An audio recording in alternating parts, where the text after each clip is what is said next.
Hello tout le monde, on se retrouve aujourd'hui pour une nouvelle vidéo. Enfin pas si nouvelle que ça parce que je l'avais postée hier. Mais il y a eu un gros souci à mon avis quand je l'ai programmé ou je ne sais pas quoi. Mais il n'y avait pas la totalité et ça buguait, c'était tout censuré. Enfin je sais pas ce qui s'est passé du tout. Et moi comme une, on va dire conne, j'ai supprimé dans mon ordinateur bien sûr les vidéos de base. Donc du coup voilà, j'ai plus qu'à tout refaire, à tout refilmer. Ça fait tellement plaisir. Mais bon, c'est pas grave. Je vous refais cette vidéo parce que voilà, si je l'ai faite pour la poster hier, c'est que voilà, j'avais vraiment envie de la faire. Donc je vous la refais aujourd'hui en espérant que tout va bien.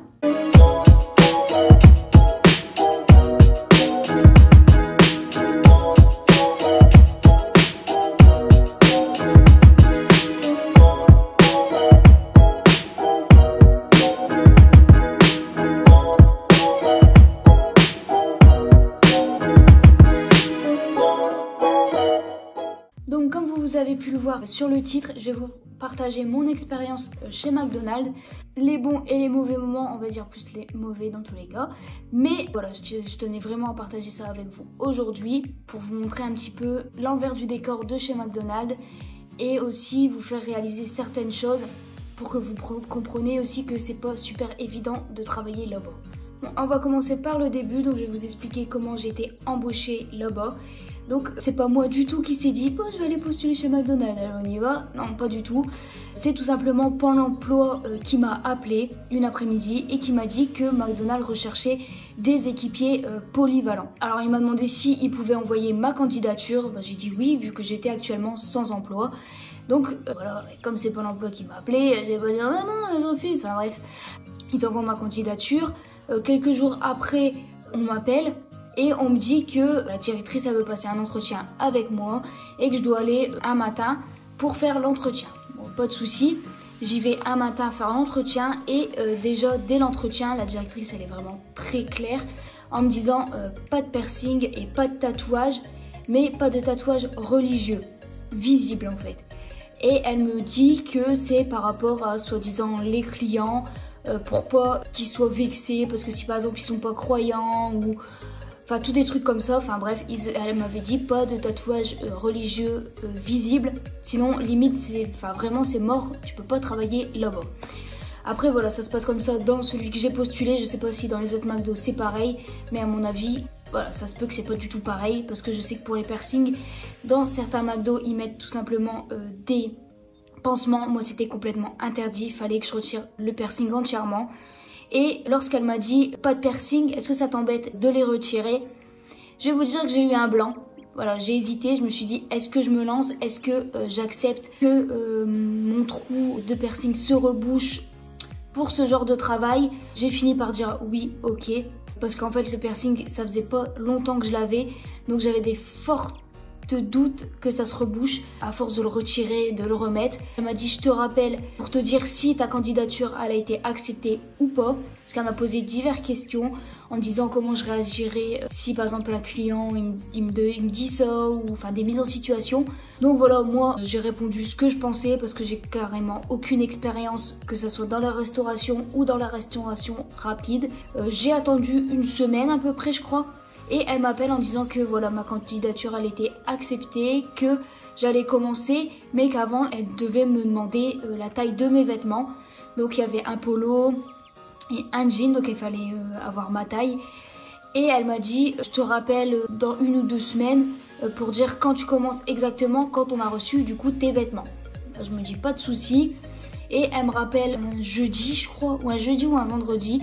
Et elle me dit que je commence le samedi.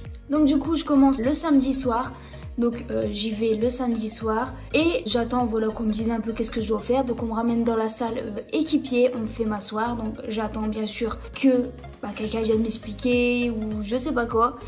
Et du coup il y a une manager qui vient me faire signer les papiers, je signe les papiers, tout ça, et elle me donne les vêtements. Déjà là j'essaye le jean trop grand et on me sort ouais les tailles enfants on fait pas. Ok, en fait je suis juste mince, je fais du S, calme-toi ça va aller. Mais voilà, le jean ne m'allait pas et moi j'avais aucune ceinture. Et du coup, elle me dit de mettre un jean noir tout simplement sur moi en attendant de recevoir un pantalon à ma taille. Et il y a ces fameuses surchaussures, c'est limite une catastrophe ce machin. Je peux vous dire que j'ai eu archi mal avec, et puis après tu marches avec, tu les perds, ça tombe derrière. Le nombre de fois que je les ai perdus ces trucs, bah, c'était vraiment hyper chiant. T'arrives, tu vois tout le monde pointer, bah, c'est tout, je me dis moi je sais pas, on m'a rien dit. Je me lave les mains tout ça, et on me dit tu vas être avec différentes personnes qui vont te former. Voilà, pas de souci. Et en fait c'est des équipiers qui te forment, en fait c'est des personnes qui sont là depuis un certain moment et qui te forment sur les différents postes. Donc qui est la prise de commande, préparer les commandes, t'expliquer comment ça se passe. Parce que nous on était encore à l'ancienne cuisine. Donc il y avait des règles à respecter par rapport aux bins, par rapport aux numéros, par rapport à ci et là, par rapport aux commandes que tu dois suivre. Enfin, il y avait tout un truc. Donc on m'a formé tout ça et j'avais une sorte de petit dossier où chaque personne notait son impression sur moi quand il me formait. Donc c'est tout. J'arrive le lendemain bien sûr parce que je recommençais déjà le lendemain. Et je pose la question à un manager parce que c'était pas le même à chaque fois, ça change. Et je me dis, je vois tout le monde qui pointe. Moi j'avais vu un numéro sur mon dossier, est-ce que c'était pas plutôt ça? Et là le manager il me dit, bah oui, il me dit t'as pas pointé hier, du coup j'ai pointé pour toi. On m'a pas dit qu'il fallait que je pointe, on m'a pas donné mon numéro. Donc du coup il m'a expliqué comment pointer, etc. Donc je continue ma formation et donc, du coup j'étais toujours en période d'essai parce que c'était un CDI et je crois qu'il y avait 2 mois de période d'essai. Moi je crois que c'était 2 mois et je savais du coup après si je continuais ou pas. Donc pour les différents postes, voilà, je faisais un peu de mon mieux. Je galérais quand même parce que bon, c'était un énorme changement, je connaissais rien du tout. Et quand c'était l'ancienne cuisine, il fallait vraiment être speed à mort. Tu faisais tellement de choses, tellement tout limite, t'avais l'impression qu'il fallait être super rapide. Et puis voilà, des fois, perdais un peu les moyens, un peu tes pédales. Parce que tu voyais des fois les clients s'impatienter, mais toi tu faisais de ton mieux. Mais les clients, ça, ils comprennent pas et c'est vraiment dommage que vous comprenez pas que les employés de là-bas ils font vraiment de leur mieux. C'est super galère de travailler là-bas, vraiment. Voilà, et il y a un peu de compassion pour les personnes qui y travaillent parce que voilà, même s'ils oublient des fois 1 ou 2 sandwichs, voilà, dites-vous que des fois on a tellement de pression, on a tellement la règle d'aller vite que voilà, des fois on oublie certaines choses. Voilà, l'erreur elle est humaine. Voilà, prenez ça en compte. Ça serait vraiment super pour ceux qui travaillent là-bas et éviter de foutre des réflexions du genre ouais vous oubliez toujours quelque chose et les rabaisser alors que voilà, c'est pas évident de travailler là-bas vraiment. Donc du coup voilà, je suis formée aux différents postes, donc au fur et à mesure ça va déjà un peu mieux. Et voilà, au bout des 2 mois je vois que ma période d'essai est validée. Donc c'est bien, je me dis je continue, c'est super, ça se passe un minimum bien. Je m'entends un minimum bien avec les personnes avec qui je travaille.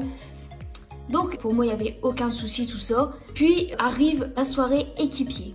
Donc voilà, super. Et je m'entendais particulièrement bien avec une fille de là-bas. Parce qu'en fait on avait été formés dans une autre ville pour la nouvelle cuisine en fait. Donc il y avait une autre façon de faire, carrément tout un changement. Donc on devait être formé dans une autre ville.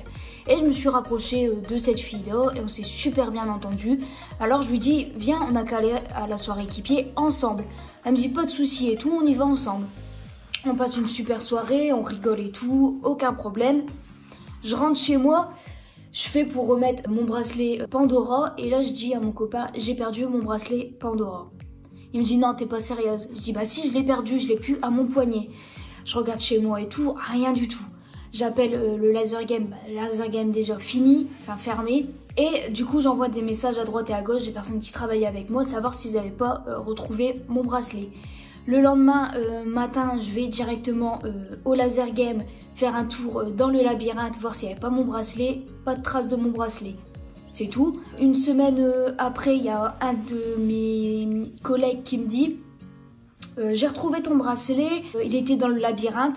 Il dit, mais j'ai pas tilté par rapport à ton nom de gilet et par rapport au Mickey qu'il y avait dessus, que c'était le tien. Parce que moi, sur mon gilet, je m'appelais Mickey. Donc quand je tirais sur quelqu'un, c'était marqué Mickey. Donc c'est tout. Je dis, bah ouais, mais du coup, t'en as fait quoi? Il dit, bah je l'ai posé sur le comptoir. Il dit, à côté de l'ordinateur. Je dis, bah ouais. Du coup, je retourne voir au laser game. Je lui explique, je lui dis. Et il me dit, bah nous, on n'a rien retrouvé, mais je vais regarder les vidéos de surveillance. Bah je dis, ouais, pas de souci. Il regarde tout ça, il me recontacte, il me dit bah non on n'a rien. Je dis bah c'est pas possible. Mon collègue il l'a retrouvé, il l'a posé sur le comptoir et je dis vous dites qu'il n'y a rien, mais il y a bien quelqu'un qui me l'a pris. Il s'est pas envolé mon bracelet. Donc je pense que le mec de là-bas ça lui a pas plu, parce qu'en même temps moi ce bracelet j'y tenais énormément. Et le mec ça lui a pas plu que je pète un peu un plomb, parce que voilà quoi, le bracelet il était là-bas, il avait été déposé là-bas et au final personne l'avait vu. Donc moi je me suis dit on me prend pour une conne et du coup voilà, moi ça m'a pris la tête, je me suis énervée. Mais le problème c'est que le mec il a été se plaindre à ma directrice en disant que voilà je l'avais harcelé, que je l'avais traité de voleur, tout ça, mais en réalité c'était pas vrai. Alors voilà, ma directrice elle me chope, elle me ramène dans son bureau et elle me fout à savon. Donc du coup moi qui savais très bien que la directrice elle aimait pas ne pas avoir le dernier mot, qu'elle voulait toujours avoir raison, donc elle me foutait à savon, elle me disait ouais mais tu sais que ça se fait pas, tout ça, moi tu sais, je me suis sentie gênée que le mec il est venu me dire ça, je disais ouais mais en fait je m'en foutais, moi tout ce que je voulais c'était retrouver mon bracelet, mais elle en avait strictement rien à foutre, donc du coup j'ai fait c'est bien, j'ai fait y a pas de souci. Je suis passée outre cette histoire, j'ai oublié, voilà, je voulais plus en parler parce que voilà c'est tout, on l'avait pas retrouvé et on n'allait jamais le retrouver dans tous les cas. Mais elle, la directrice, n'avait pas du tout oublié cette histoire et limite on avait l'impression qu'elle était sur mon dos. Elle me faisait des réflexions méchantes, elle me rabaissait devant les clients. Pour vous expliquer vraiment comment ça s'est passé, c'est que j'avais fait la glace, le McFlurry, et par mégarde j'avais oublié de touiller la glace. Et là la directrice elle commence à me péter un plomb dessus, elle me dit ouais vous suivez jamais le protocole, je vous ai déjà dit plusieurs fois de touiller la glace, ça commence à m'énerver, mais elle m'a tellement humiliée devant les clients qu'il y en a un qui m'a regardé et limite on avait l'impression qu'il était gêné pour moi en fait, mais moi je savais quand même pas où me mettre, j'étais super gênée et voilà en mode chien battu limite, j'ai été donner la glace au gars. Mais franchement ce coup là je me suis sentie vraiment gênée et ça ne s'est pas arrêté là. Une fois j'étais en caisse et exactement pareil, elle m'a humiliée devant le client qui était juste devant la caisse parce que j'étais en train de lui rendre sa monnaie. Et franchement il n'y a pas pire que ça d'être humiliée devant les clients en fait, de te faire passer pour une moins que rien mais devant les clients en fait. Ça c'est le truc horrible. Tout le monde pense que ça s'est arrêté là, mais non, pas du tout. Une fois, au tout début en fait quand la nouvelle cuisine elle était là tout ça, la directrice elle était là avec la directrice au-dessus. Et en fait moi j'étais au drive et en fait je mettais les pailles, serviettes, sauce et je mettais les sacs de sandwich dans le sac on va dire Kobo et je le donnais aux clients. Et pour la directrice, ma directrice à moi au-dessus, ça n'allait pas assez vite à son goût. Alors du coup, elle me pousse et elle se met à ma place, elle fait mon boulot, elle fait ce que je devais faire. Et elle dit à sa directrice au-dessus, ah t'as vu, à deux on s'en sort, elle sert à rien. Ouais, si tu veux, je sers à rien. C'est rentré dans une oreille, c'est jamais ressorti. Je peux vous dire qu'après ça, limite elle m'a plus jamais vu en fait. Parce qu'il n'y a pas que ça, il y a certaines managers qui te foutent dans le nez, limite que t'es trop maigre, qui te font des réflexions sur ton poids, sur ton physique. Après il y avait aussi un collègue à moi, celui-là franchement, je sais pas s'il avait vraiment le fond méchant ou il faisait exprès, mais je sais pas, il devait pas m'aimer du tout, mais le nombre de fois qu'il m'a foutu des réflexions, qu'il m'humiliait devant les autres ou quoi, franchement moi j'en avais plus qu'assez. En plus c'était des horaires merdiques, sans compter aussi leur fameuse pause de 30 minutes. Je vais vous expliquer ça, vous allez voir, vous allez vous dire c'est du grand n'importe quoi. Donc c'était une pause de 30 minutes, mais tu avais obligation de dépointer avant, de passer ta commande sur la borne qu'il y avait dans le fond de la cuisine et de retourner devant, attendre que les gens de la cuisine fassent ton sandwich et qu'il arrive. Donc du coup déjà là ça bouffe sur tes 30 minutes de pause. Une fois que ton sandwich il arrive, et ben tu dois aller en salle équipier manger, mais là en fait tu dois gober ton repas. En fait, t'as à peine des fois le temps de manger, t'as à peine le temps de finir de digérer que tu dois déjà retourner bosser. Et des fois, t'as à peine le temps d'aller aux toilettes. Mais le souci, c'est qu'en fait, si tu viens à dépointer une minute en plus, genre par exemple, tu devais pointer genre à 16h, tu viens à pointer à 16h01, bah la pointeuse, elle va se bloquer ou elle va se mettre à sonner. Et en fait, t'es grillé, le manager est au courant du coup que t'as pas pointé à l'heure. Et des fois, la directrice ou une des managers, elle vient te voir en disant bah pourquoi t'as pointé à telle heure et tout. J'étais juste aux toilettes, c'est bon ça va aller, j'ai le droit d'aller aux toilettes quand même hein. Donc il y avait aussi l'histoire de ces fermetures. Alors quand tu fais une fermeture, en fait tu finis à minuit 30 ou 1h30 du matin. Ça dépend en fait du jour, si c'est en semaine ou en week-end. Et le souci c'est que je trouvais que j'y étais souvent en fermeture. J'avais genre 2 ou 3 fermetures dans la semaine, donc c'était assez chiant. Parce qu'en réalité, moi j'étais soit en trottinette ou à pied. Et je peux vous dire que j'avais au moins à pied 30 minutes de marche à pied. Du coup, quand tu finis à 1h30 du matin, qu'il gèle et qu'il pleut et que ça glisse par terre et que tu mets 2 heures à rentrer chez toi avec les mains bleues, violettes tellement que t'avais froid, franchement je peux vous dire que c'est un métier de merde. Pourquoi je me casse la tête pour avoir une paye de merde? Et du coup, quand tu faisais la fermeture, il y avait une personne en salle, donc moi souvent, hein, tu devais ramasser les papiers, vider les poubelles, et nettoyer les tables et mettre les tabourets sur les tables pour que toi en gros tu prépares la salle pour les personnes qui viennent laver au matin. Mais déjà les tabourets ils sont quand même assez lourds, les chaises aussi, et ça me faisait vraiment mal au dos de porter tous ces tabourets, ces chaises. Et là la directrice elle passe, elle me dit t'as pas encore fini la salle? Moi je dis bah non. Elle dit ouais c'est pas un hobby pendant 1 heure. Ah t'es sérieuse toi? Genre ça m'amuse de porter les tabourets, ça m'amuse de me faire mal au dos. Ouais t'as raison, j'ai que ça à faire. Et c'est vraiment à partir du moment où elle m'a dit que je servais à rien que je me suis dit là c'est plus possible. Moi on me parle pas comme ça, on me dit pas que je sers à rien alors qu'ils étaient bien contents de me trouver pour faire des heures en plus parce que personne d'autre à côté voulait en faire. Surtout genre en 15-18, il y a personne qui voulait faire d'heures en plus, alors je me retrouvais tout seul à tout faire, je peux vous jurer. Donc je faisais la prise de commande au drive, je faisais les sandwichs, je préparais les commandes du drive, j'encaissais les personnes, je préparais les commandes des bornes, je faisais la salle, je ramassais les poubelles. Parce que bah oui forcément les gens ils aiment bien fourrer dans les poubelles jusqu'à temps qu'elles sont bien pleines, comme ça toi après tu galères bien, il y a tout qui se casse la tronche donc tu galères bien. Donc il fallait faire assez souvent les sacs forcément. Et je devais faire ça, tout ça toute seule en 15-18. Et je peux vous dire que des fois en 15-18 il y avait quand même du monde. Et des fois je m'en sortais pas, j'étais carrément débordée limite, je m'en sortais pas. Mais ça, il y a personne qui s'en est rendu compte. Mais bon, le souci c'est que la directrice a été beaucoup à critiquer tout le monde, à rabaisser tout le monde, alors qu'elle elle faisait même pas la moitié de ce que nous on faisait quand on travaillait là. Mais bon, c'est toujours ceux qui en font le moins qui critiquent le plus, hein, comme on dit. C'est à partir un peu de tout ça que je me suis dit, ça y est, je finis, j'envoie ma lettre de démission. Et je peux vous le dire que même en voyant ma lettre de démission, je l'avais comme ça.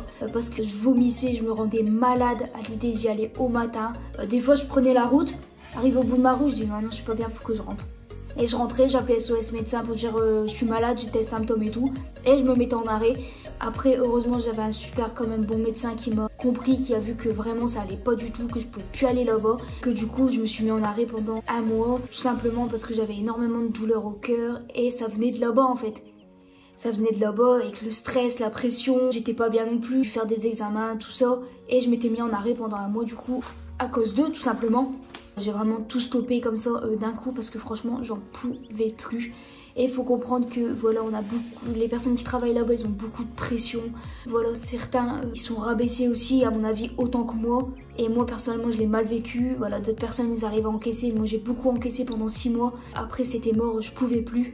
Essayer d'avoir un peu de compassion, essayer de comprendre un peu voilà, les personnes qui travaillent là-bas. Vous allez voir que vraiment c'est vraiment pas évident du tout. Voilà, c'est la fin de cette vidéo. Voilà, ça me tenait vraiment à cœur de faire ce témoignage. Franchement, je souhaite à personne de vivre ce que moi j'ai vécu. Cette pression, être humilié, être insulté, être vraiment mal. Voilà, après si vous voulez en discuter avec moi, dites-le moi en commentaire. Partagez votre expérience en commentaire, que ce soit chez McDo ou ailleurs. Hein. Dites-moi si vous vivez la même chose. Voilà, après ça fait toujours du bien d'en parler et pourquoi pas je peux peut-être vous donner des petits conseils, qui sait. Mais voilà, n'hésitez pas à vous exprimer. Voilà, moi j'écoute tout le monde, je réponds à tout le monde aussi. Voilà, n'hésitez pas à lâcher un petit pouce bleu, à partager aussi, à vous abonner en activant la petite cloche pour louper aucune de mes vidéos. Donc voilà, puis je vous dis à très bientôt pour une nouvelle vidéo.